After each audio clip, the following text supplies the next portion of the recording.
Okay, so lately I've been on YouTube um, quite a few times, and I've been browsing for some interesting content, only to come across some really controversial subjects. The one in particular that I've come across many times begs the question, who created God?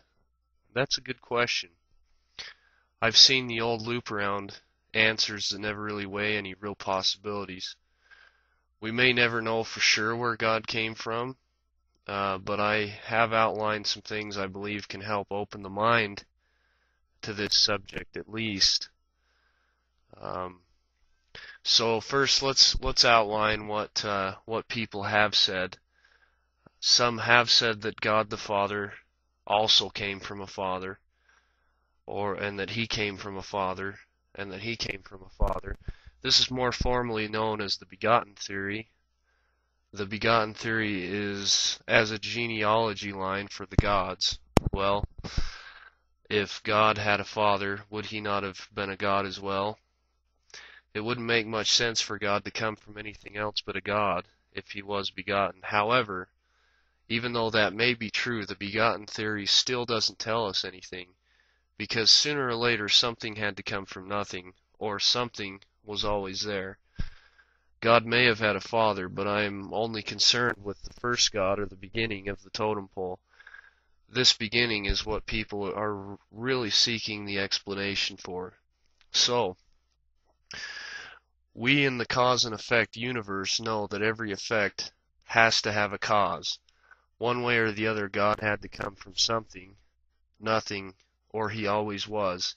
As I just illustrated, nothing can come from nothing. If nothing can come from nothing, then there has to have been something that always was.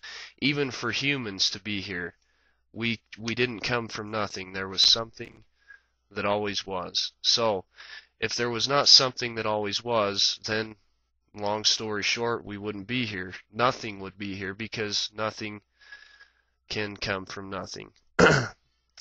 So, because something cannot come from nothing, it just can't happen. So who created God? We just established that God had to come from something else entirely, or He always was. The Bible actually declares that God always was, or that He is one eternal round, or that He is from everlasting to everlasting. Psalms 90, verse 2. If we take these sayings to heart out of the Bible, we would conclude that God was the thing that has always been. But has He always been the sophisticated being that He is today? Now remember that nothing can come from nothing. So in order for human beings or animals or worlds to be here, there had to be something in the beginning. So how did it all get there? Now, so we basically have just begged the question: if God, or if something has always been, was it as sophisticated as it is today? If God has always been, was He the sophisticated being that He is today? In part 2 of this video segment, I will actually go into this in great detail and help better answer the question of who created God. So check out video number 2.